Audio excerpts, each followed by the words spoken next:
Yeah. Okay. And Kirsten, would you just let folks in if anyone else joins? Hi, everyone. Welcome to Metro San Diego's Marketing Forum. It's actually more like naturally Seattle today and the rest of the next few days. So we're leaning into that. But really glad you're all with us today. Let's just, instead of going through a full round of introductions, since there's so many people on, if you could drop into the chat if you'd like to share your organization and what you do there and your favorite local CPG product right now. It doesn't need to be food product, but something that's new and exciting to you. And just a quick overview, we host forums every couple of months, and we have 5 different categories, one of which is marketing. We also have a finance, a logistics, people and culture, and a sales forum. And it's really an opportunity for people of similar roles to share their successes, their struggles, have kind of a more specific group discussion on what's going on in the industry. So we're lucky today to have Benji Fitts from Spins with us, and he's going to introduce himself and go over kind of what we're covering today. And I'm going to drop into the chat a link to a couple surveys we have live right now. One of them is our membership poll. So it's forecasting the year ahead. How are we going to shape our programming? And that's really contingent on feedback from you all. So if you have a moment to take it, we'd love to hear your feedback. And then we are launching a potential founders forum. So that'll be another category. And that's a kind of a cohort, almost like an incubator type forum for founders of brands. So if you are a founder or a CEO, please take that survey. They're both like 2-3 minutes long. And again, thank you for being here. Benji, I'll hand it off to you. All right. Thank you so much, Rachel. My name is Benji Fitts, and I am a director of insights at Spins, which is a data company. And so I'm here today to kind of give you guys a little view into what we think are going to be the trends for 2023. And it's almost March, so I think some of them are actually shaping up, which is really cool.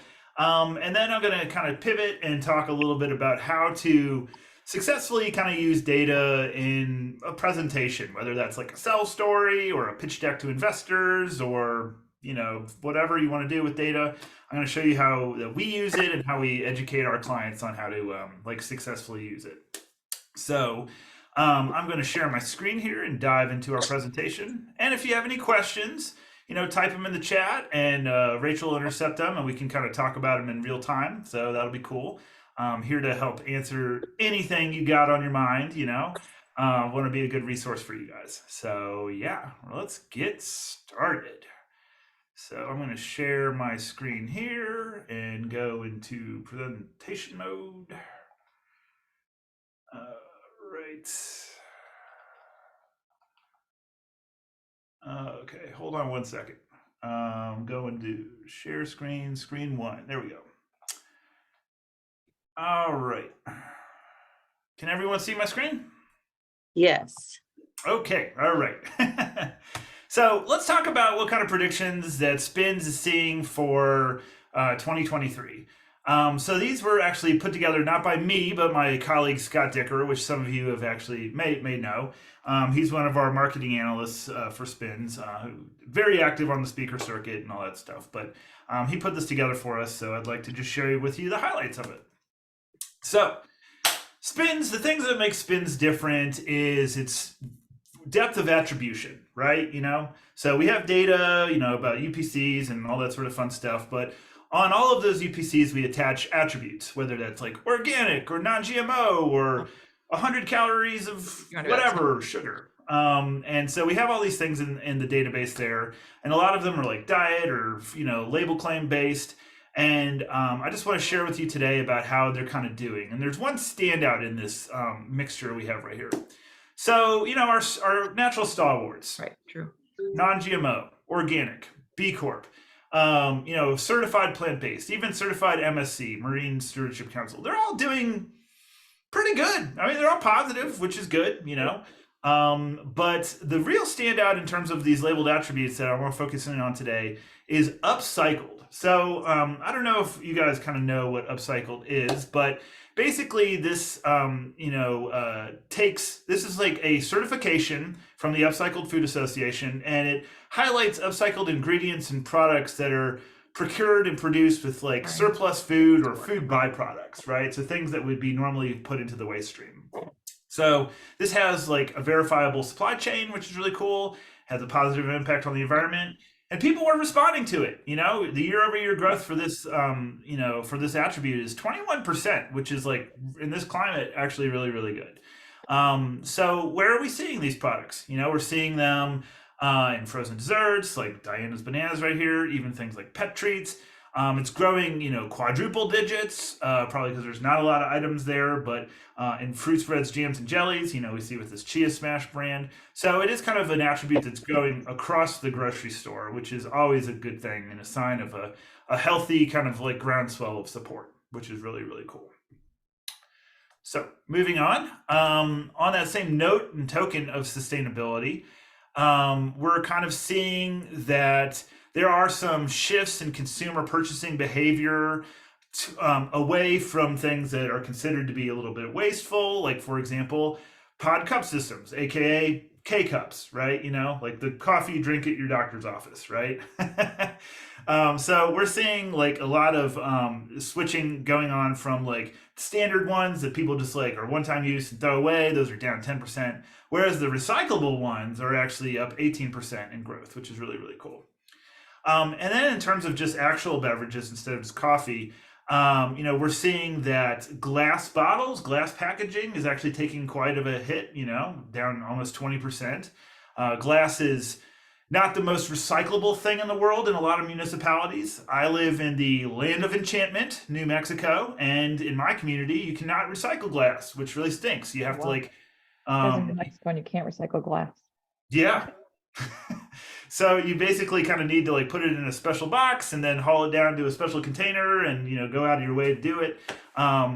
But, you know, aluminum, much more recycling friendly, you know, and we're seeing that there are a lot of brands out there like Proud Source or even Aquaman, you know, Jason Momoa. He has a water brand, as you would think he would, you know, of course. He's Aquaman. So, you know, it comes in like a metal bottle. So you're seeing those metal bottles like a lot more on grocery store shelves, and people are, you know, like enjoying them and buying them at a much faster rate. Benji, we have a quick question. Yes. Do you think some of the move towards these different pack types are impacted by inflation and costs, assuming that glass bottles are expensive more so than aluminum? Is that a factor to you? I would say probably not really. Inflation is a factor for those sort of things.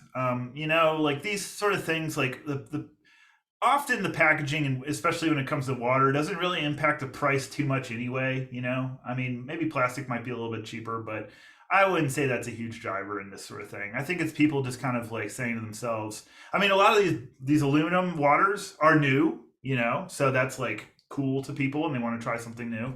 Mm-hmm. And it's just like unique, you know, I mean, like when it comes down to it, bottled water is just H2O. I mean, right? You know, like, so really it's, especially in the water category, a lot of people's behavioral changes come down to kind of like marketing, let's say. Let's look at liquid death, you know? I mean, it's water, but it's in a cool can. An aluminum can, right? You know? Not an aluminum bottle, but still. So, you know, people are really, really responding to that brand and, you know, that sort of thing. So that's my take on it. All right.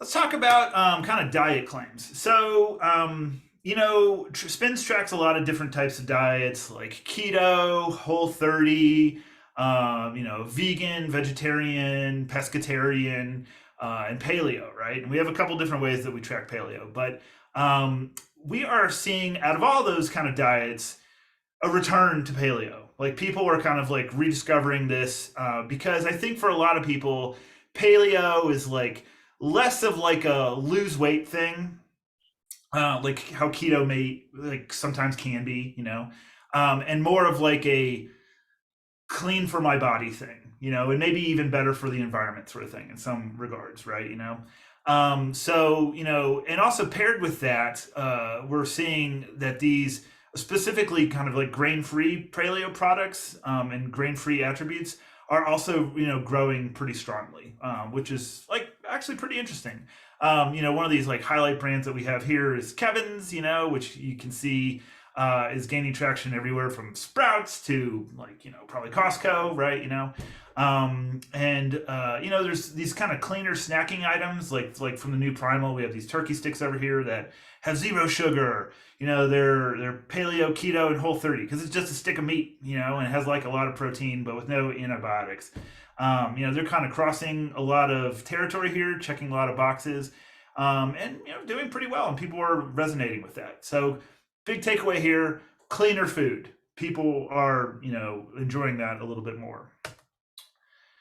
So I'm going to change tracks here and kind of go into some fundamentals with sell stories. So sell stories, like I mentioned earlier, are not just for retailers, although most of them are.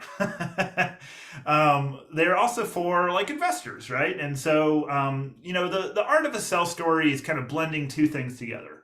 There's kind of like your qualitative story, which everybody pretty much has, right? So that's like your things like, oh, I'm the founder and I've started this company because X, Y, and Z. And like, these are the people I'm doing it with. And this is like my marketing plan. And, this is how, this is like our mission, right? Everybody has that. And that's great. But sometimes, especially when you get into like the middle stage of a company's life, or especially the later stage, you need a quantitative element to add to that story. So you marry the two of them together, right? And Spins is, one place, a great place actually, where you can kind of get that quantitative information to kind of like build a story. So how do you do it? So syndicated data, which is what Spins provides, which comes from all the grocery stores that we work with and all the grocery stores that IRI works with. They send us 4 pieces of data every week. It's like item description, the UPC, the quantity, and the price. They send all that. And then it basically goes into this big computer system, and all of these different measures are built off of those 4 simple metrics of data, right? That span sales and distribution and velocity and yada, yada, right? So from that, you can build and make a lot of different comparisons, because that's what syndicated data is really good at doing, is building comparisons. Like a TDP, or total distribution point, unto itself is meaningless, right? 967. That doesn't mean anything. Could be good, could be terrible. I don't know. But the only way you can figure that out is if you look at like the other competition's TDPs or whatever, right? So this data is really best when you're making comparisons. And those comparisons can be made at the category level. So you can take your brand's performance and compare it to the category. Or you can take your brand's performance and compare it to other brands. Or, items versus items, like, right? So we'll get into kind of like ranking and, percent changes and velocity and that sort of thing. So how do we make these comparisons come alive? So if we look at kind of brand versus category comparisons, one thing that you really want to do as a brand is always be growing faster than the subcategory. Because if you're growing faster than the subcategory, that pretty much guarantees that you're going to be contributing incremental dollars to a category. You're going to be making it grow. So in this example over here on the left, if we have a subcategory, whatever it is, and it's growing at 15%, year over year, that's great, actually. 50% killer, for any category. But if brand X is growing at 150%, which a lot of small companies do or exceed actually, that's 10x the category, and that's like amazing. And that is like a simple elemental thing that if you can highlight, that is like the beginning of the story, to a good retailer or to like an investor. Often with this too, that I don't see as much, but I wanted to kind of talk about with you guys today, is talking about contribution to growth. Okay, so what is that? So imagine if you had a category that was worth $1 million. Okay, $1 million. And it was worth $1 million last year. Now it's worth $1.1 million. So that's a net 100K. All right. So of that net 100K, right? How much was your brand responsible for contributing to, right? So if you had 100K, in net growth, and your brand was responsible for, $660 or $66,000 of that 100K, that's 66%, right? So if you can kind of show that you are growing, but also contributing growth to a category, maybe you're the primary source of growth for a category. That's amazing stuff. And it's not too complicated to explain to somebody. This can be like a good proxy for incrementality. True incrementality, just to note, is like not how much a category has grown versus the prior year in terms of dollars or units or whatever, but sometimes a category can draw in buyers from other categories. Like, so for example, you have plant-based meat, right? Plant-based meat, did it actually draw in buyers from meat? You can figure that out with panel data, which Spins also provides, where you can see the flow of customers there. But that's an additional expense, and for a lot of smaller brands, maybe they can't really afford that, which is fine. But by showing like how much a brand contributes to growth, or conversely, how much like opposing brands contribute to decline, you can kind of like highlight and start the narrative there. Like, well, I'm contributing all this growth, so I deserve more SKUs and space on the shelf or more stores. And then these brands that are contributing to decline deserve to be cut. So let's look at that. So if we look at this example here, which is like a double donut chart, we see here that we have kind of growth on one side and decline on the other. So it looks like this brand Apple is contributing, $1 million of growth, which is amazing stuff. And then this brand over here, Gamma, is contributing negative $800,000 of growth. And you find these numbers by looking at, when you pull dollars in syndicated data, you have like dollars Yago, dollars absolute change or plus minus versus a year ago, and dollars percent change. And it's that absolute change. That's what you want to be looking at. So anyway, if you can kind of bring this to the attention of a retailer, and there's a lot of brands out there that maybe one of the brands in the top 5 who has a lot of SKUs is doing kind of bad. That happens all the time, right? So if you can kind of highlight that via this, and then maybe pivot to a slide that says like, hey, this is kind of like my recommended deletes, you can get the message across like, hey, category manager, I'm bringing this to your attention. Maybe you don't know, but if you do, great. And then also, this is what I'm trying to help you solve this problem, to kind of like take out the decliners out of your category and add in more winners to a category. Okay. So next we kind of shift to brand versus brand or item versus item comparisons. So a simple way to do this, which probably everyone on this call has done, is just kind of like talking about here in the first box, just showing sales volume and sales percent change, which is great, totally valid. Usually benefits smaller insurgent players more than like established brands, because let's face it, Pepsi, they have like 100% ACV, basically, right? They're never going to grow at 100% ever again. Maybe they did in like 100 years ago, but it's just not going to happen, right? So for smaller brands, you can really jack up your dollar percent change by like usually increasing like distribution, right? But you can't grow like that forever. It's not a sustainable way to grow.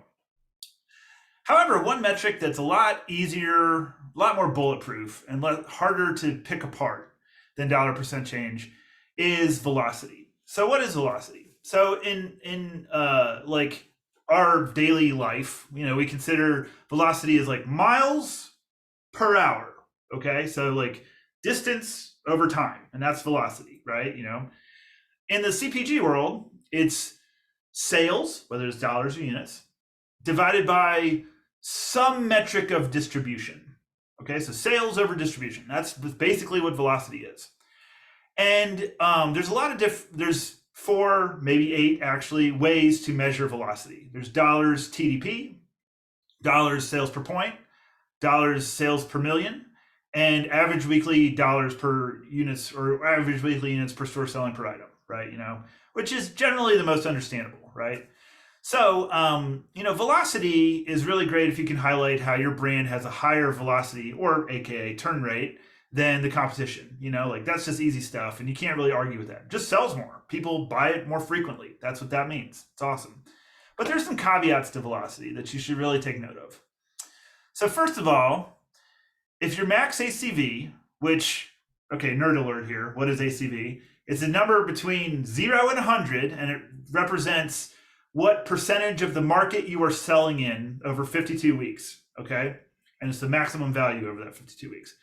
So, if you're in 0 ACV, that means you're nowhere. If you're 100% ACV, that means you're everywhere, right? Only use velocity metrics if your max ACV for your retailer or your channel or whatever geography you're looking at is over 5. And really 10 is better. But the reason why is because max ACV is basically like the denominator in these equations, because it's a distributional metric. So if it's like way too low, it will overstate your brand's velocity. Okay. So, if you have a max ACV of like 1, when a brand comes to me for a sell story, I don't even talk about velocity because they really need more distribution, honestly, to grow and then get an established, metric there. So, commonly used velocities are dollars or units divided by total distribution points, or TDP, for brand versus brand comparisons in the same geography, right? So if you're looking at Walmart, you look at, sales divided by TDP, and then you can use that when you're comparing there. Or a channel, like the natural channel.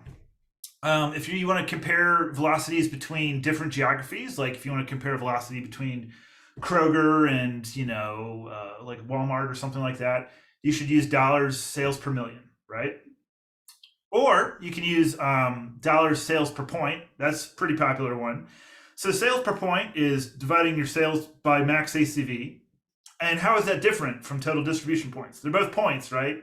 So total distribution points is a mathematical blend of max ACV and average item selling. And sales per point is just max ACV. So that basically takes out average item selling out of the equation, which can benefit some brands, if you have like less or more items or whatever, right?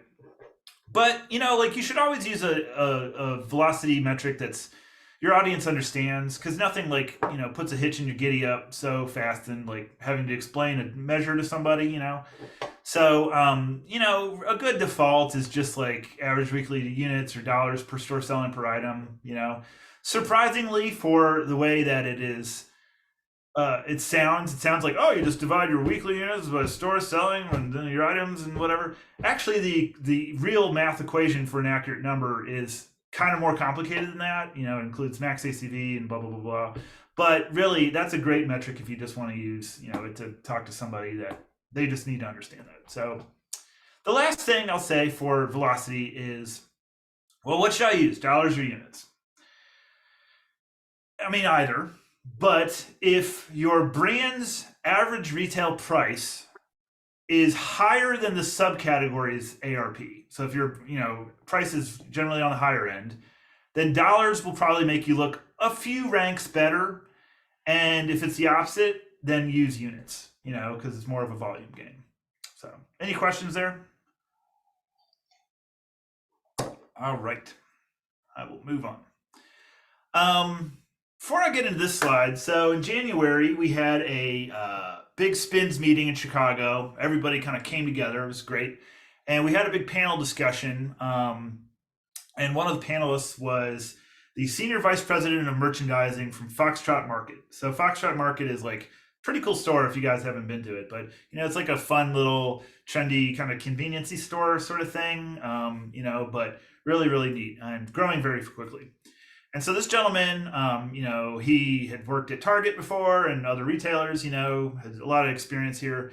And it was super funny to hear him say, because someone asked him at the audience, well, what do you wish brands were telling you? And he said, well, the thing is, every brand that comes to me with a sell story, they're all number one in some metric, And you can get to be number one, through legitimate ways, or I wouldn't say fudging the numbers, but basically playing around with time frames or product universes, which are legitimate methods, but maybe take a little bit explaining in a footnote or something like that. So anyway, excluding private label, that sort of stuff, still legitimate. But what he said he wanted to see more of, and I love this, was showing that his retailer had opportunity gaps. So what is an opportunity gap? Well, it's a great way for a brand to kind of generate FOMO, or fear of missing out, for a retailer. And you can do it in a couple different ways. So, I mean, it takes a little bit of creativity here, but what you basically want to do is find a way in which a retailer is lagging behind somehow, right? So, for example, in this pie chart, if we said that in the natural channel, which is the aggregation of all the natural stores, that the product mix is generally 2/3 conventional and 1/3 natural. But at retailer X, the one you're pitching, they only have 10% natural set. Well, there's a gap there. There's a 25% gap, right? So what if you could take the premium that natural items are charged on average versus conventional items, and then multiply it by 25 points of distribution, basically, right? And then come up with a quantified sum and say, like, well, you know what, retailer X, if you brought in more natural items, you could be making more money, right? That's one way of doing it. Another way of doing it would be kind of like using average item selling, right? So, for example, if this retailer is only selling like 1.3 to 2.4 items of these like various attributes which your product represents, but then the average channel is kind of selling more and more of these items, the average store in the channel, basically what you could do is say, like, well, if you kind of added more of these items that met these attributes and they sold this amount during this time frame, they had this velocity metric, then you could theoretically be making more money, right? Which again, you always, when you're talking to these category managers, you always want to be helping them better their business, because that's what it's all about. And if you can kind of elevate yourself to be a trusted advisor, trusted partner to these folks by showing them like legitimate ways that they could potentially grow their business, they'll appreciate you for it. All right. So this is one way that we've kind of quantified a assortment gap when we were talking about something very broad, which this came out in our last newsletter that we write. So every month we do a newsletter. It's on the Spins website on our webinars and ebooks section. It's called Food for Thought. And last month's issue was about fiber, like, how we call it the forgotten macro, right? So you have, protein, like, fat, carbohydrates. There's actually two more macros. There's fiber and there's water, right? Because these are all the things that you need to survive, right?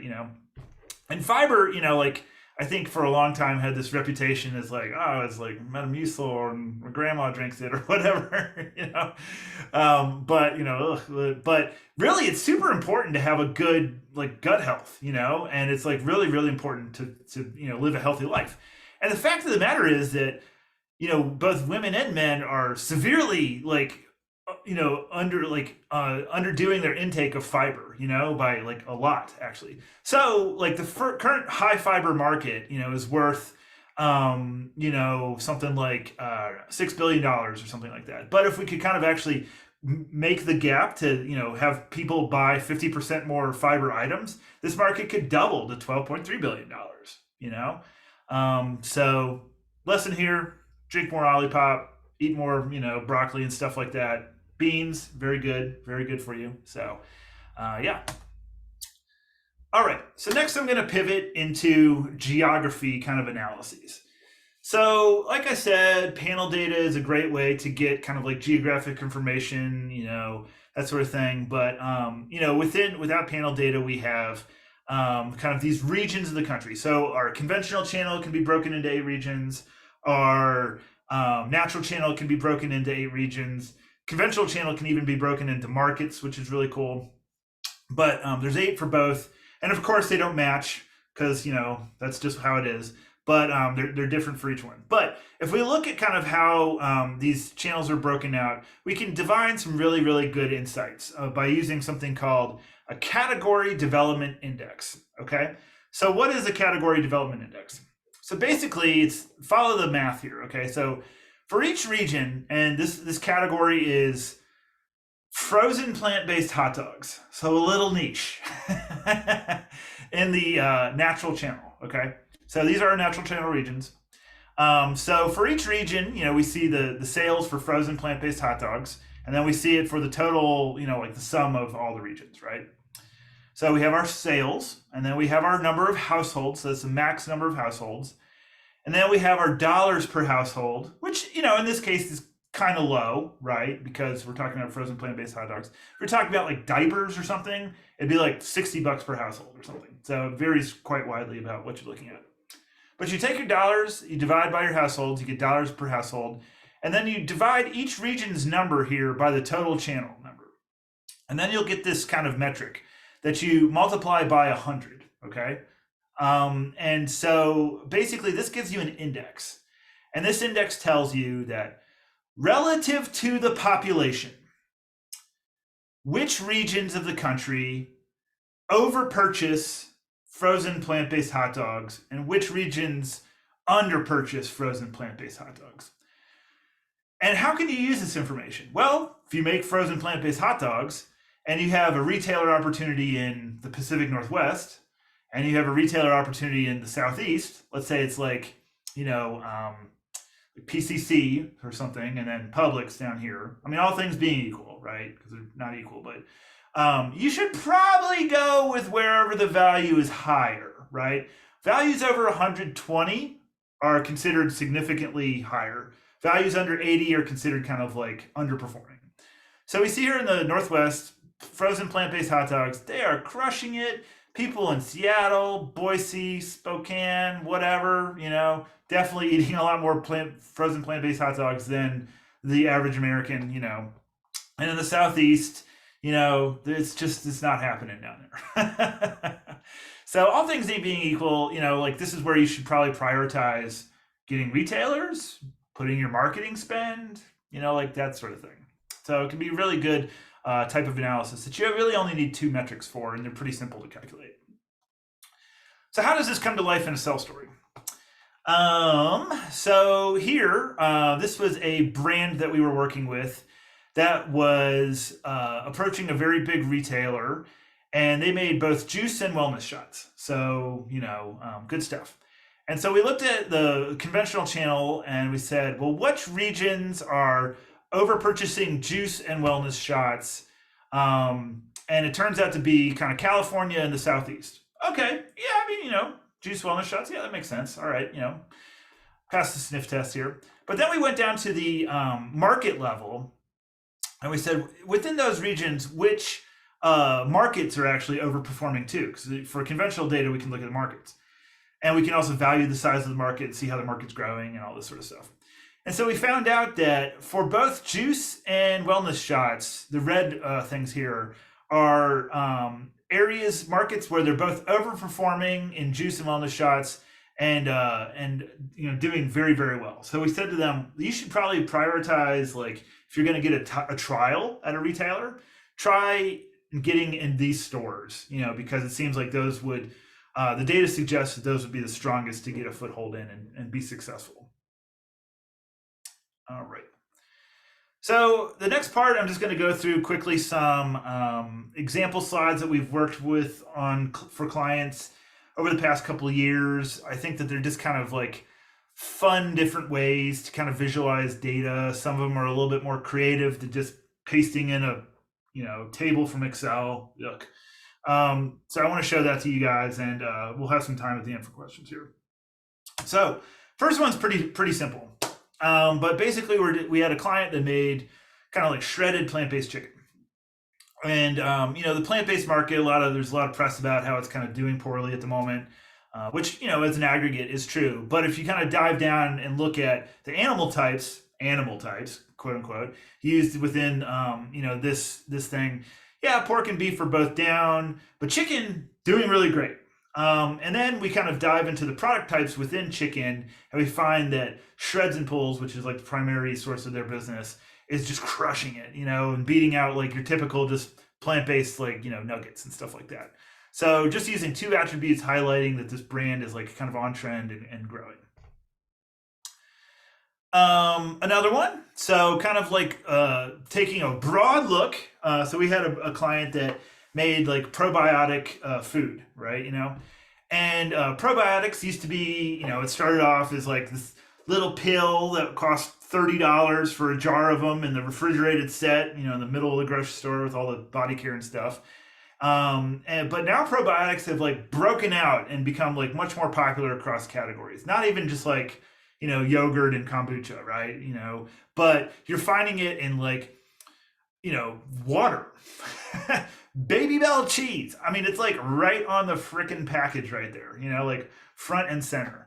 frozen food, even pet food. They're making all these like probiotic claims because they have like these probiotics within them.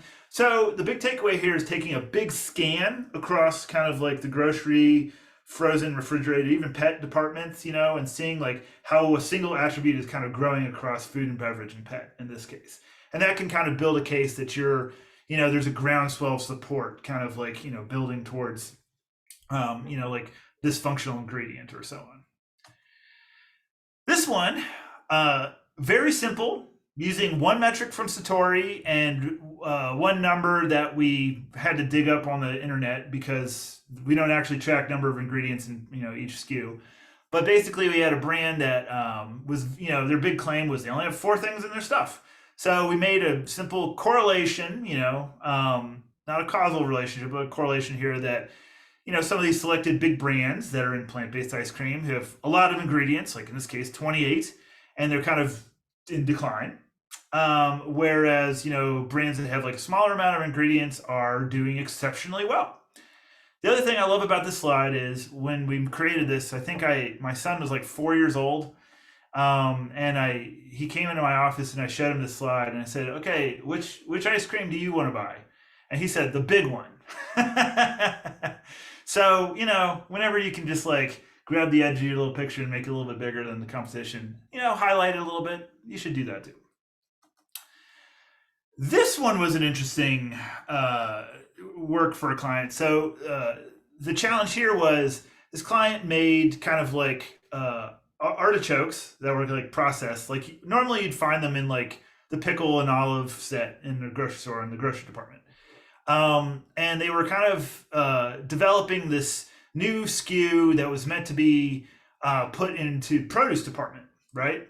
And no one had ever done this before. It was like this flat pack sort of thing with, artichokes in there.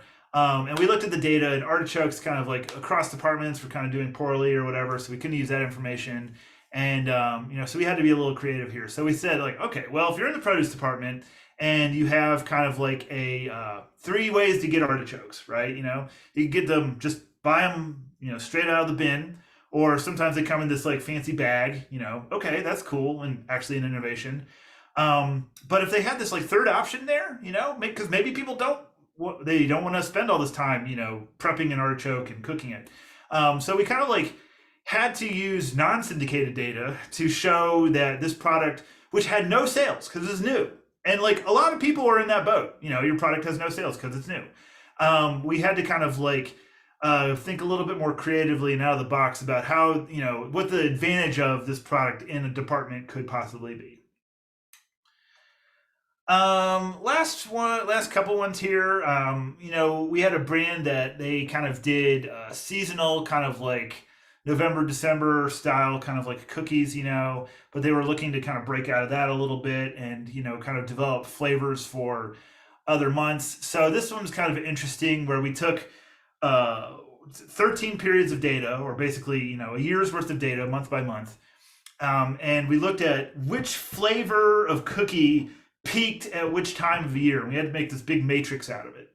And so we picked like the top 3 flavors per quarter, and this was put into a presentation for new items on the shelf at this retailer, where, they said, well, of course, these cinnamon and ginger snaps and, typical shortbread style cookies are popular in December, but what's happening in like the summertime, what kind of berry cookies do you have? Turns out they didn't really have any, so it's kind of like showing that in the channel, this is like a really big thing. And then they didn't have anything like that, which is actually an opportunity gap. Last slide here is called Space to Sales. And Spin's data doesn't really include like information on like double facings or things like that. The closest proxy we can get is total distribution points, which is kind of like average item selling. But basically what we can do in this case is look at cookies in this case and look at their ratios of the share of TDPs and then their share of sales. And if they're kind of out of whack, like if the TDP share, like in this middle one, is really, really high, then that means it's underperforming. It has a lot of space, but relatively low sales. Whereas if it's kind of the opposite, it has a little bit of space, but it's responsible for a lot of the share of sales, it's overperforming, and therefore that suggests that a brand that kind of makes that, they're kind of worthy of more shelf space or more SKUs or more distribution or however, whatever your goal kind of is. So that's my spiel today, guys. We got plenty of time for Q&A. So I will kind of stop sharing my screen and fire away.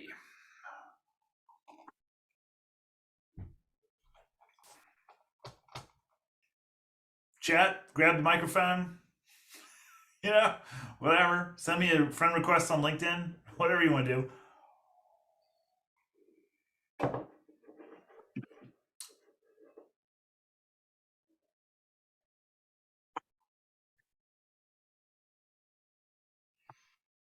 Round of applause.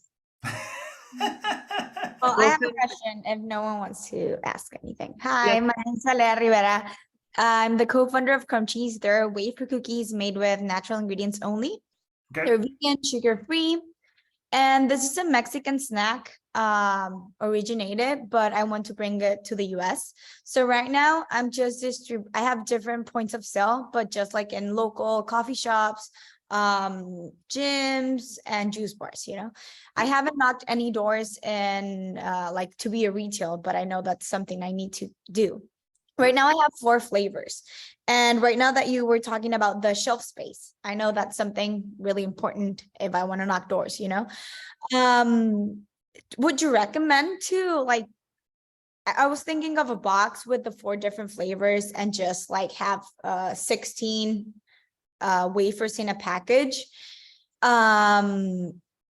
with the 4 flavors included, but I was thinking also to separate them into flavors right now that you said like the different seasonals of flavors.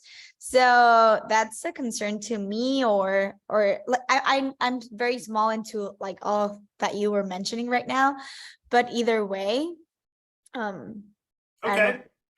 So here's how I'd answer that. That's an awesome question. I love that, by the way. So what's the top selling, and I'll ask you, what's the top selling flavor of ice cream? I'll think strawberry and chocolate. It's vanilla. It's vanilla, right? And when I first found that out, I was kind of depressed for like a day. I was like, vanilla? Really?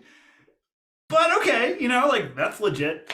But here's the thing, you know what it's not? It's not Neapolitan, okay? Which is like 3 flavors, right? And so, I'd say that like, looking at cookies, there's honestly not a lot of like sampler packs, like Oreos. Like you're gonna get regular Oreos or double stuff, or you're gonna get like mint Oreos or whatever they make these days. But you're never gonna get some like samplery thing, And sampler items like are kind of a little bit niche, I'd say, Not even just like in cookies itself, but sort of like across categories. You know what I mean? Like even chocolate, right? You get like the what is it, Whitman's chocolate box or something like that. But that's like a seasonal thing, right? You know what I mean? So I'd say put your strongest, foot forward, right? And what's the cookie that like people can't live without, and go with that one. Okay, gotcha. Thank you. Hi, Benji. I'll look with a question. Hi. So I have a gourmet product, a little higher end premium price product. And I had somebody advise me because I thought, it's one of those products that, like so many other smaller jarred, like specialty products, they're not ringing through, like they're not selling, tons every week. But one of my advisors had said, talk about the cart, the cart upsell, I think is what it is, or you're getting cart ring up. And is that the same along in your model there where you were talking about the per week price that you're adding to the cart? Is that sort of along the same thing, or is that a little bit different? Yeah, so retailers are all about like building baskets, okay? Like building basket, right? And so I worked for a little place called Whole Foods Market for 7 years, which probably sells lots of little specialty items like what you're talking about. Like mine, yeah. Yeah. And like baskets, working at their retailer, like, without going too deep into it, there was $25, $35, for the average customer. And that average customer is like, a blend of like the dude that shops at Whole Foods and spends like hundreds of dollars and the guy buying lunch. It's like that's how you get to this like 25 to 35 bucks, right? And like that retailer, when it worked for them, we were always kind of like, we like talking about building baskets was kind of powerful. And like with syndicated data, it's hard to do that because like you don't have like the average size of a basket, because to track basket data, not to get too nerdy and I don't want to put you to sleep, but you kind of need like a unique key, right, for each like transaction. And that's how you like determine that number, right? So, retailers kind of know the size of their baskets more often than not, but it's just not something we kind of do, right? But, basically at the end of the day, you want to kind of show like it's sort of like an incremental purchase, or it's filling like an opportunity for someone, at that sort of store, and like, if you're an item that's not purchased all that frequently, that's sometimes that can be kind of like a barrier, and that's kind of hard. But, if you can kind of help build that story and kind of get the information from a retailer, like ask them, what's like your average size of a basket, and sometimes if they're savvy, I worked at Whole Foods, like, for a while, and we were able to determine that like, because we had special software that we could find out that, okay, people that purchased keto, like the Reese's peanut butter cup, but like a keto one, and it was like $10 for a bag. So you're not gonna like make a mistake and buy that. You're like intentionally buying a keto item.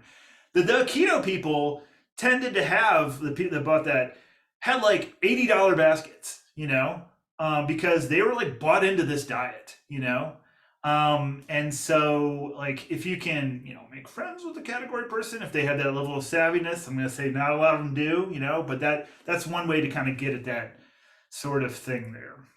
Okay, all right, that makes sense. Thank you for that. Yeah, we were thinking if we were going to do a test at one of the smaller gourmet retailers we work with, and like we were using lamb as an example, like they want to sell more lamb and people don't know what to do with it. So we found if they have our sauce and a recipe next to it, that the store sold like 10 times more lamb that week. So sort of those some stories that are okay to tell, or most bigger retailers like, I don't even want to hear it. Yeah, there's definitely seasonal kind of like basket builders, and like a lot of it comes down to like good merchandising, too. Like, okay, like, so, another thing, like if you go to like a Whole Foods, for example, they have a meat counter, but it's not just a meat counter, right? Like they have like all the charcoal bags when it's summertime underneath of it. And when it's not summertime, it's wintertime, they have Cabernet Sauvignon and beer and whatever, and then on the top, they have all the, little rubs and that sort of thing, and pineapple when it's like Easter, like, right, that sort of stuff, right? So a lot of that is like kind of building like a theme, like a thematic merchandising, right? So if you can kind of get in that way, that can be like really good too, and that for seasonal products can like be an effective strategy right there, so. Awesome, thanks so much. Yeah. Hey, Benji, I got a quick question for you. Yeah. This is Eric. We're starting a new company, but this might be a little outside the scope, but just a question, just kind of seeing the onset of some of these new influencer driven brands where you guys have got the velocity data, movement on the shelf. How much are buyers looking at or layering in kind of the social digital impact over your guys' data to really look at kind of geographical impact or domestic impact on move through? Because as I understand it, a lot of these buyers are now asking those questions, even though they're not really privy to the impact that these influencer driven or chef driven brands have. Are they starting to tie that data into some of the stuff you guys are doing? That's a great question. So, like I said earlier, there's kind of like the qualitative and the quantitative part, of a sell story, right? And what you're kind of describing, social metrics, kind of is like in the marketing discipline, and I'd say that like, even though that is quantitative data, in the sense that it's numbers, right? We don't really supply much of that. However, a year or so ago, maybe a little bit longer, Spins purchased a company that tracks like Amazon purchasing stuff, and right now it's all about kind of like vitamins and supplements, but we're growing it, and then there's snack categories in there too, but we're growing it to like one day soon match the breadth of, grocery that we have in our Satori database, right? So You know, like that's about the closest we could kind of get to that. I'd say if there's like, I have worked with other brands that have been really strong D2C, you know, brands like, you know, Magic Spoon, right? You know, like if you think about them. And so they make like a kind of a, I don't know how to describe it, not keto, but sort of like a protein forward cereal, right? You know, and it like blew up online, you know, and that was like basically their self story, you know, like that. They totally drove that. And I'd say the more you can like bring that to a buyer and be engaging about it, even though it's data, it's just not like Spins data, you know, I say people definitely respond to that very well. If you can kind of quantify the size of your audience and, you know, show like how much they are engaged with it. I mean, also another one that's happening right now is like Prime, you know, like the Jake Paul. That's the one I was mostly referring to. And then you're seeing Mr. Beast and all of his stuff come through. But this idea that there is this demand driven strategy before you get to retail and then leveraging that data across Spins data, I think it'd be pretty powerful in terms of, you know, allocation of capital as you continue to grow. Yeah, I mean, I have a 6-year-old, and he like I got him the Mr. Beast chocolate bar from like Walmart the other day, and it like blew his mind, and he was like really happy. Yeah. So I mean, you know, like it's powerful. It speaks to a lot of people. All right, thanks. Someone asked me what the equation was for average weekly units per store selling. I just posted it in the chat there. So not that super complicated, but it's you know involves TDP and max ACV and stuff like that. But there it is. And no, I did not type that from memory. So Any other questions while we have the data dude at our, well, we're gonna send out the recording to everyone and the slide deck, and you can keep the conversations going with each other in whatever way you'd like. But thank you all for starting your Thursday off with us. And thank you so much, Benji. You're a total wealth of knowledge, and we're glad to have you involved in Naturally San Diego. yeah, absolutely. It's really great talking with you guys. You know, like if you ever kind of have any questions, you know, I mean, hit me up on LinkedIn or whatever, you know, we could talk data. Happy to kind of just, you know, chat about it. I'll be at Expo West, you know, if anybody is kind of, you know, going there too. So message me on LinkedIn if you want to kind of like, you know, get together and chat. But you know, I just want to say I'm super passionate about like small brands, medium brands, large brands, but you know, brands that are challenging the status quo, because that's what this is about, right? You know, like that's what we want to do. We want to like make change, you know, and it all comes from like the passion of people's hearts and these founders and these CEOs of these small companies, you know, building something different that people really, you know, vibe and resonate with. So let me help you, you know, shoot me a message. Happy to chat. And it was great meeting you all today. Thank you. Thank you. Bye, everyone.